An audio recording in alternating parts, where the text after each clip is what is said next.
And we're back. We visited Sarah's quarters, and she's tidy and a thinker, and I really like that. So, she's a fascinating person. I hope that I will be meeting her, that she isn't deceased. That would be... so let's go to Mikhail's quarters. The Russian. Yeah, he has a lot of med kits. And as a doctor, he should have. But then again, he's deceased, so...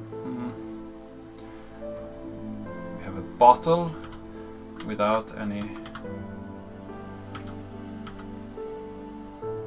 in it. And he's a painter as well. Ah.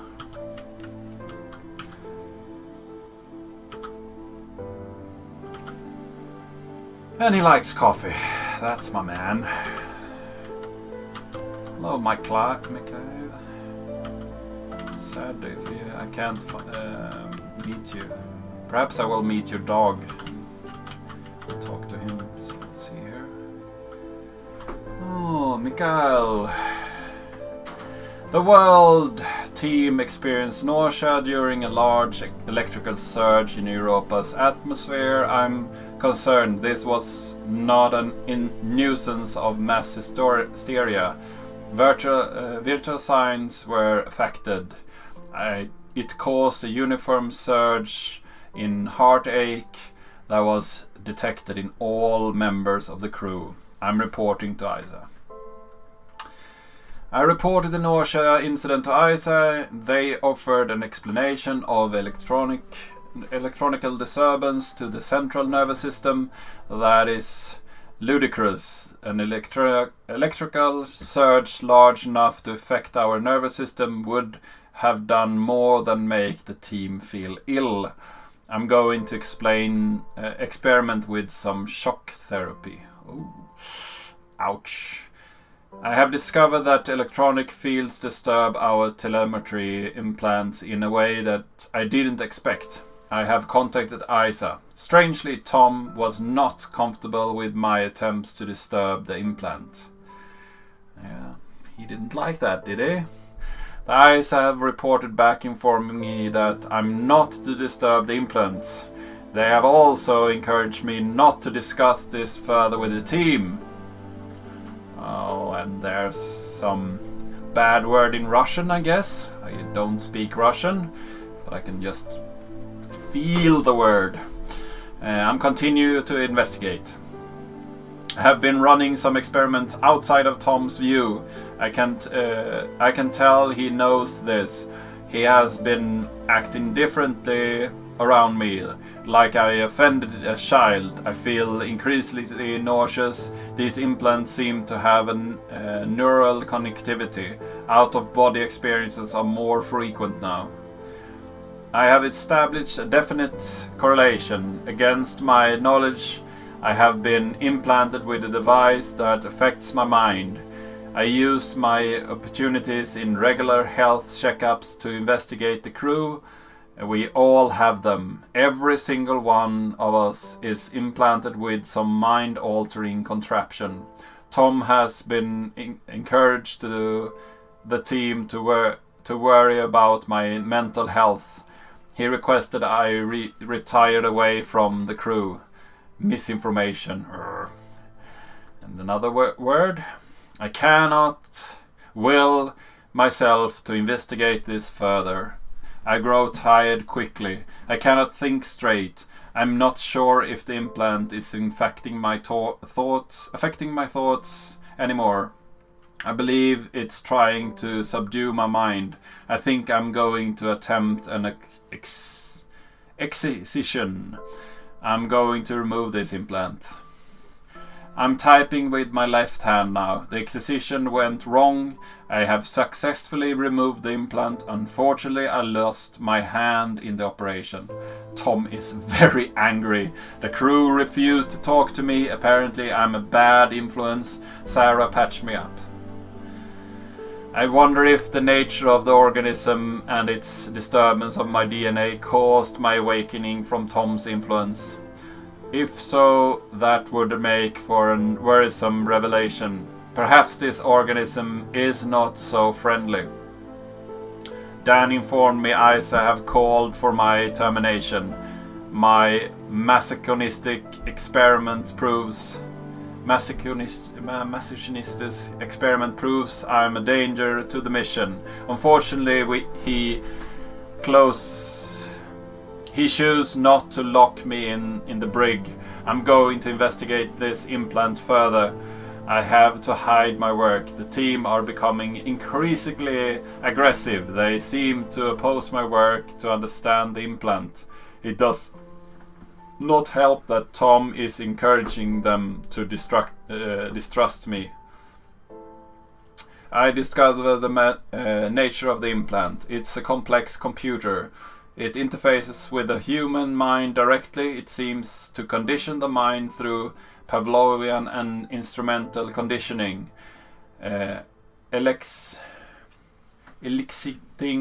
eliciting feelings of euphoria when the wearer is obedient, and dystopia when they are disobedient. It also has the effect of suppressing impulses of the frontal lobe, presumably to lower free will. It seems to interface crudely with the motor neuron cells through the cerebellum. It is my hypothesis that the crew is controlled by this implant. That is their strong aversion to helping me. I need a method of suppressing this implant, perhaps a drug, Rinosol, maybe an antidepressant to minimize the conditioning effects, combined with a strong electromagnetic field. I could use one of the industrial electromagnets from the construction robots. I've managed to get Chris on my side. He has agreed to test more medical procedures with me in private. It will be more difficult one-handed, but I must persevere. I'm hoping to keep this out of the eyes of Tom, although I'm not. I have a feeling he will still be listening. Ooh, now that's a plot point. So we are all having these implants. Nice painting, dude. Good work.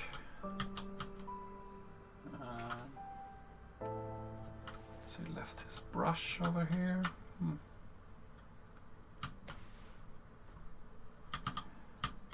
Let's see. This were Dr. Yui. Plays the violin. Nice. Motion sickness relief. More motion sickness relief. And everybody is on Rinosol. Now that's more reasonable. They all try to suppress this entity. Good work. So Rubik's Cube. Oh, it's not solved. Heresy. And the clock. Rolex.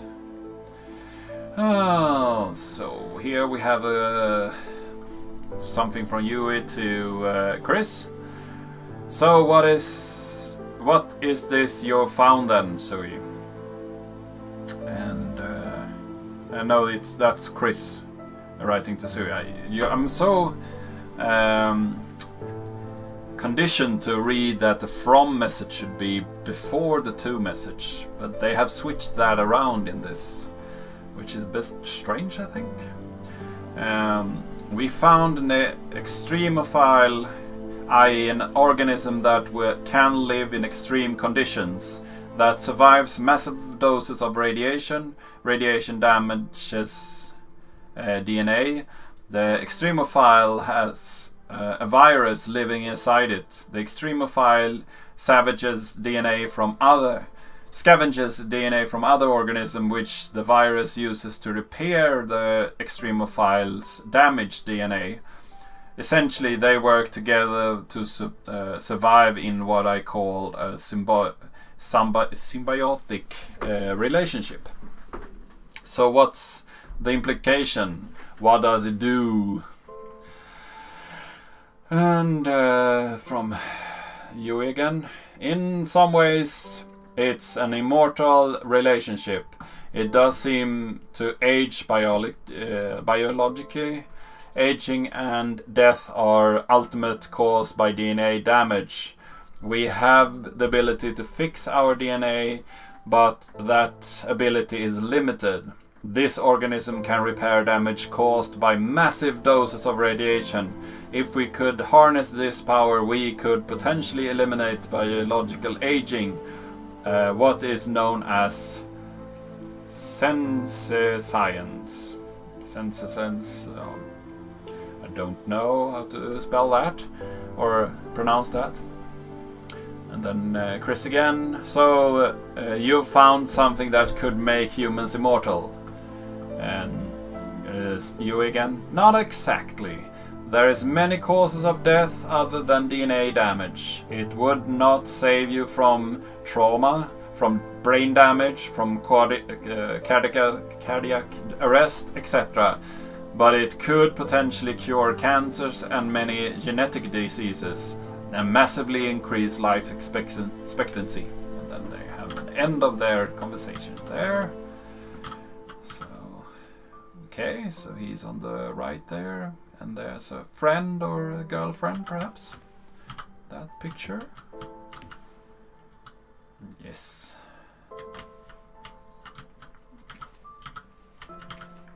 Nice plant, and he has tended to this tree. It's really nice. No, they have a special name, but I can't for the life of me remember it right now. Bonsai tree, perhaps? Is that a bonsai tree? Oh, this mug has not been used in a while. Sad. Oh. Did I do that? Nothing in there. So let's read this as well. Hi Matthew! So this is to Matthew Layton. I've been studying organism 119. Please find attached scanning electron microscope images, which appears to show pilus formation. We hypothesize that this is a stress response due to high levels of radiation. We plan to infect a human cell line with organism 119 and perform irradiation experiments with flow cytometry. Would this be appropriate? It would be great if you could get the department to look at SEM image. Okay, and there we have the image. Hi, Suji. It was great to see this image. How yet more complex life of the Europa.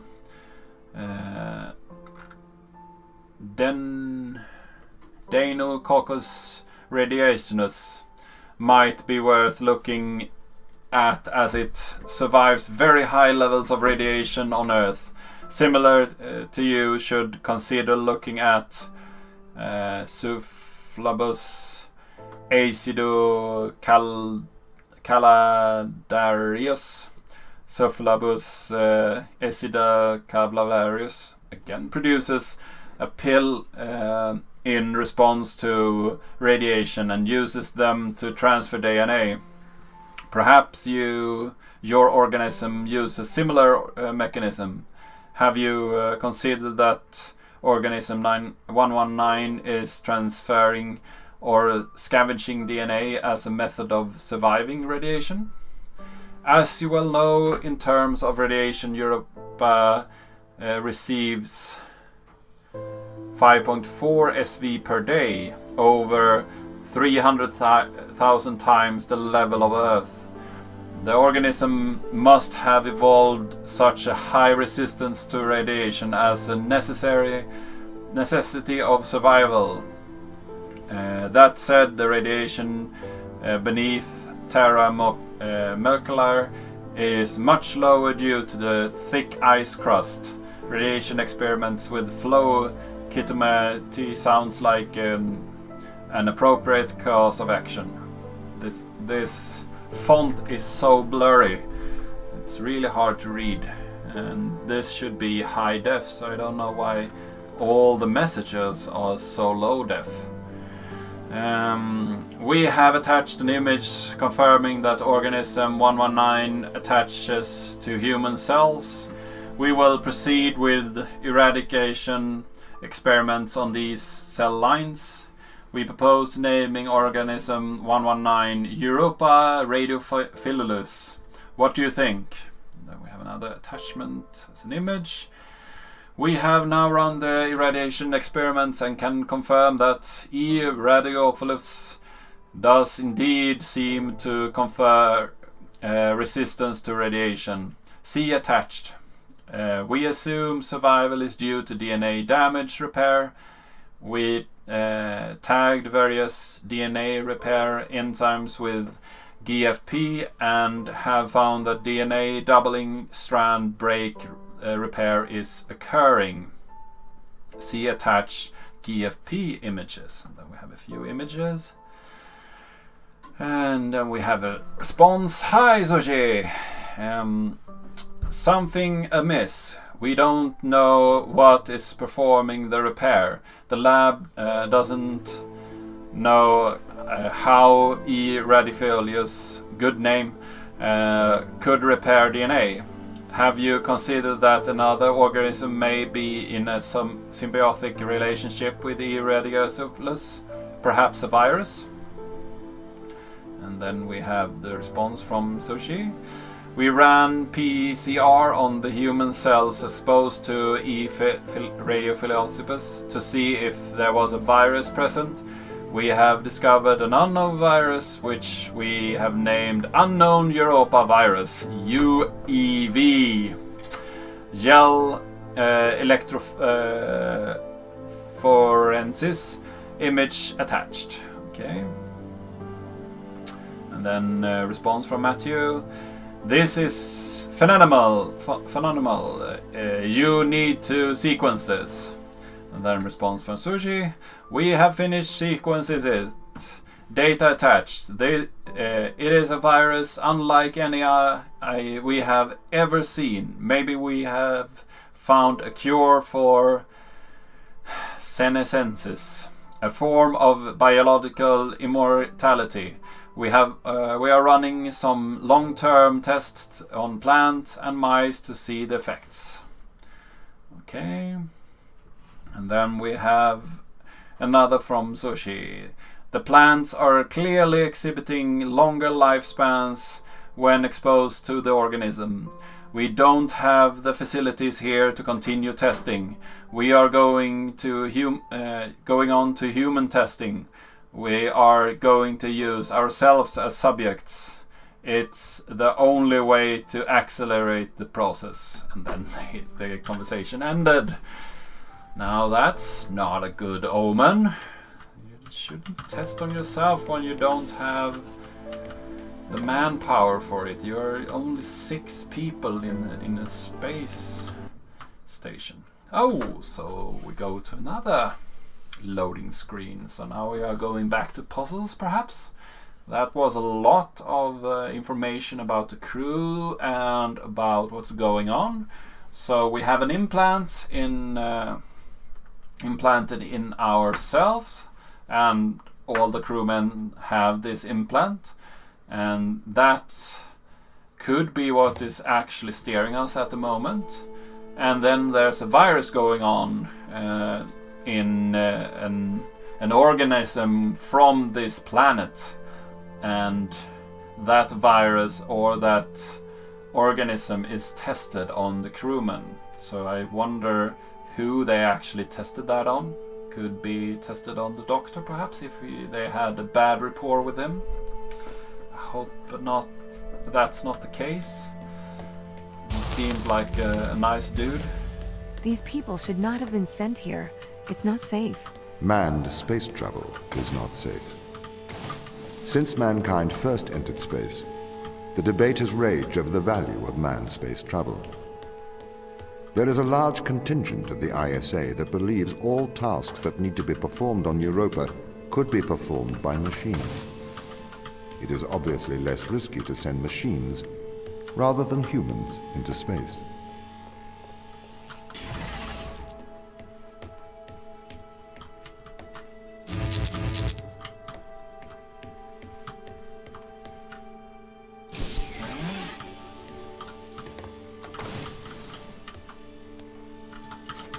So what is this then?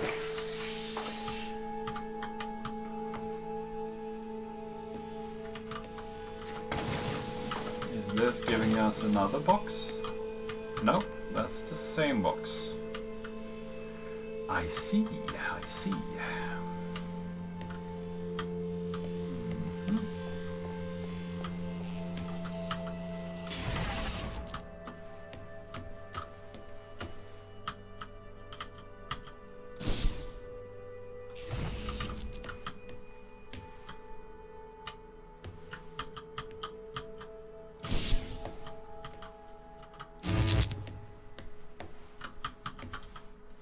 Ah, now I see.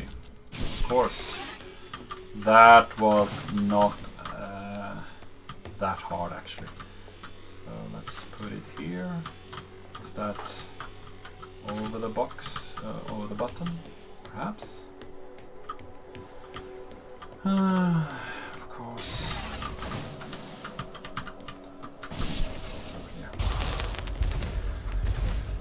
We sent drones to Earth's moon. Scientists can remotely operate drones. If we did it there, why not here too? Teleoperation became possible on the moon when the communication latency was reduced to 1.4 seconds. The distance between the Earth and Earth's moon is approximately 1.3 light seconds. This enables near real-time control of drones by scientists. The story is different with Europa, as the distance between Earth and Jupiter oscillates between approximately 32 and 53 light minutes. It takes a very long time for Earth to communicate with Europa. Due to that distance, teleoperation will never be possible on Europa. Okay, but why not control drones from the satellite? Why not indeed? My systems can be teleoperated from Europa's satellite. That is when the communication lines are open. However, the advantages of human field workers apparently outweigh the risks. So, why can't you solve these tests, Tom? I am not permitted to think laterally. Parts of my systems are permitted to use evolutionary algorithms. This simulates what is called creativity. However, evolutionary algorithms can converge on inefficient and ethically suboptimal solutions. Since this is the case, I am only permitted to take actions in response to a set of constraints. What do you mean by morally suboptimal? Solutions to problems that transgress ethical boundaries.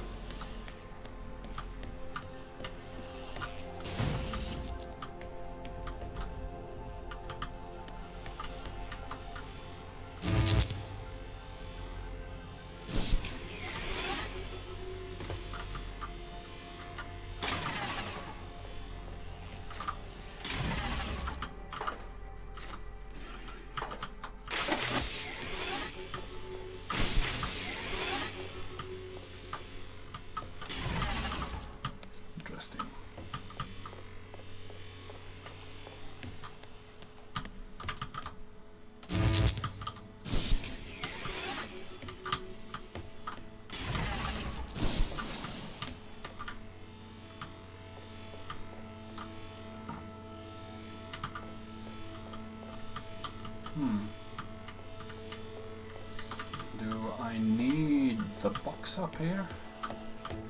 Perhaps I need it.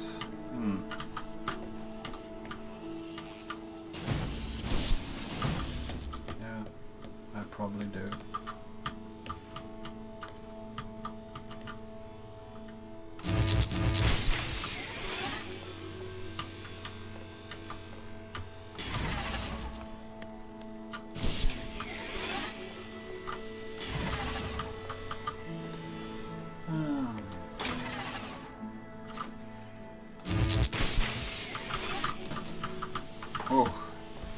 Almost thought that I lost it there. That would have been bad.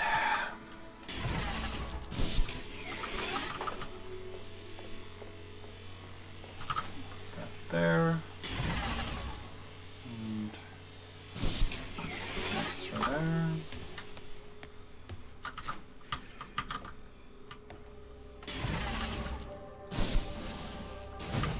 Nope. Okay. And then we use the box over here. So we get out. And we go over here, and then we pick up these and put them in the door. We can get through. Nice! Why does a lack of creativity stop you solving these tests? Well, I contend that problem solving is creativity. These human interaction tests are exercising your creative mind. I don't see how problem solving is creative. Think back to the beginning of these tests, to the first puzzle you solved. It required you to throw a box through a window. Do you remember? Yeah, I think so. I simply had never thought to throw a box through a window. That is creativity, thinking outside of the box.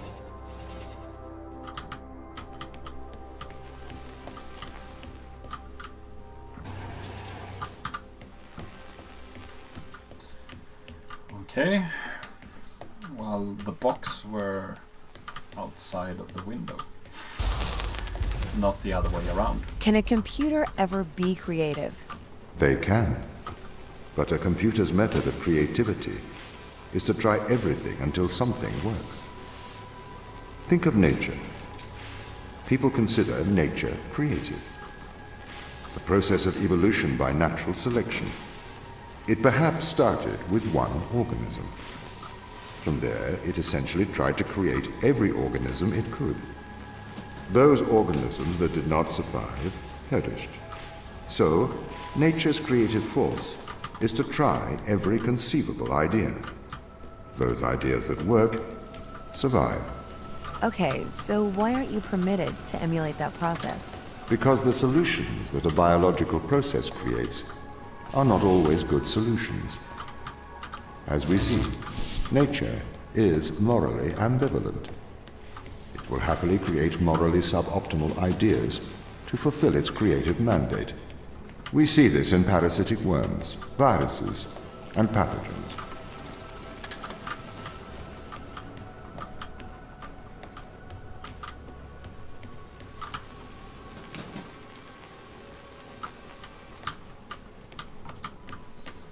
Okay.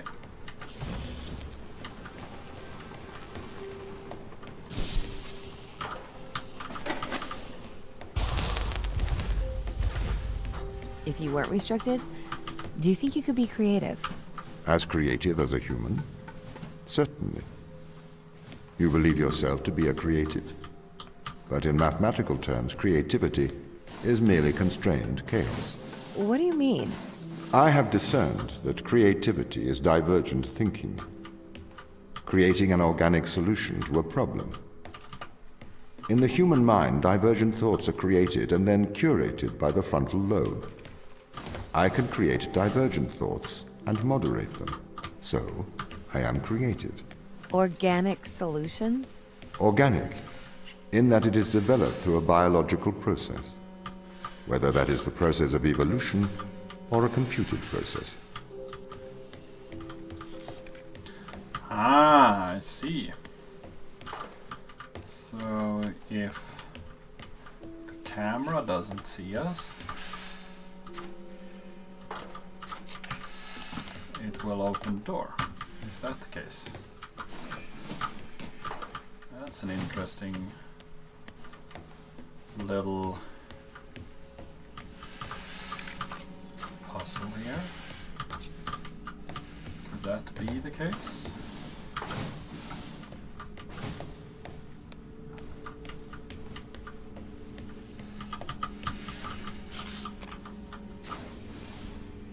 Yep. I wonder what this puzzle will give us, because this is a separate path from the main path. Ah. Ooh.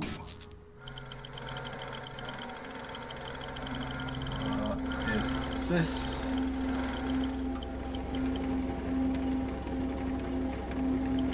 Whoa! This is psychedelic. Weird. So we have some sort of mechanical device, I guess, with all these noises.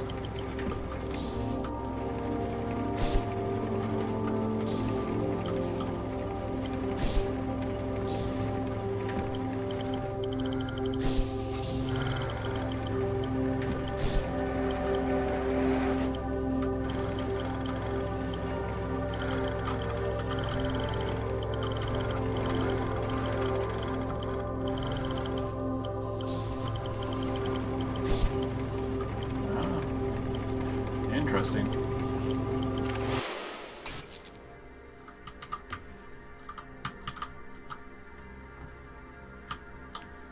So that was a side puzzle of some sort.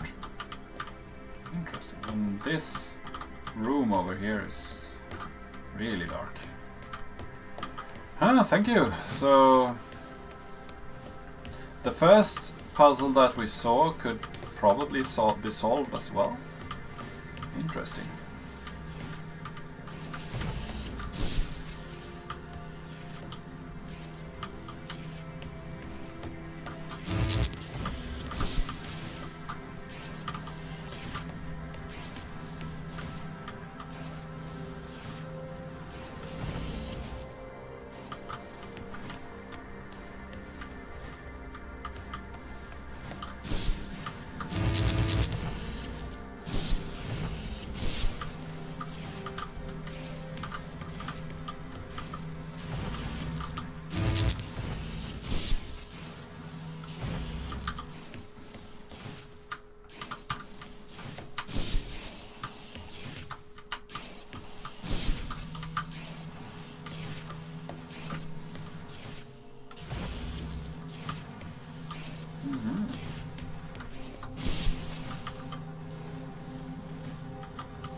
That's no good. So now we need to pick up 2 of these weird pellets. So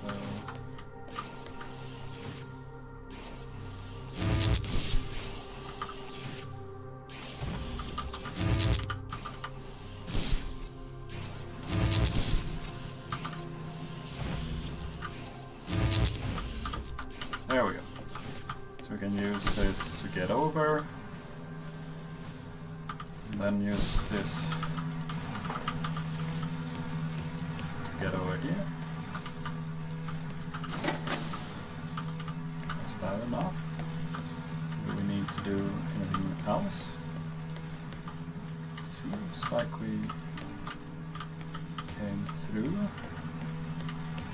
We need this first pellet in order to switch our way through this room over here. So we know this puzzle already.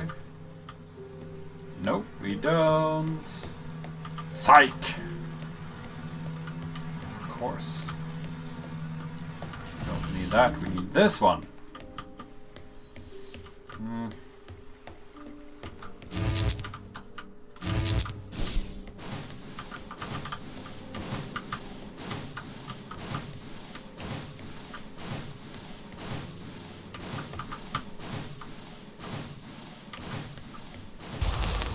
Last pellet we didn't.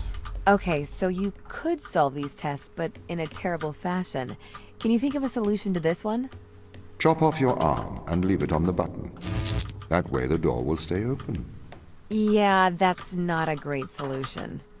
You threw the box through the window. Perhaps we could throw you through the window. Actually, Tom, I think I'm okay for help. Right you are.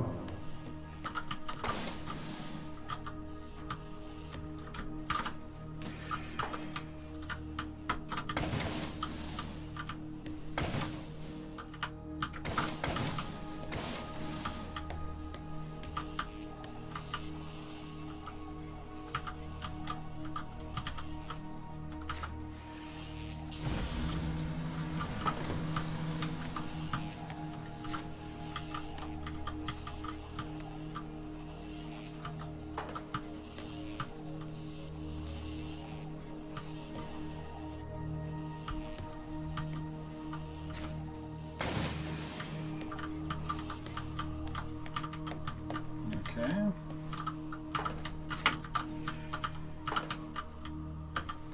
Wonder what the right.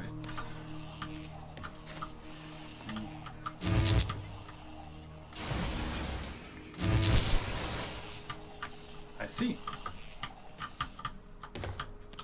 I see.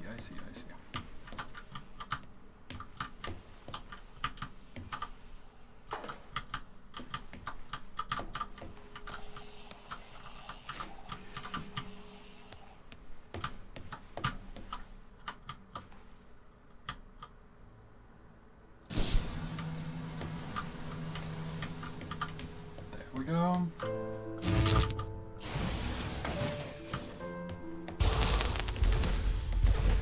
Can I have an update on the crew?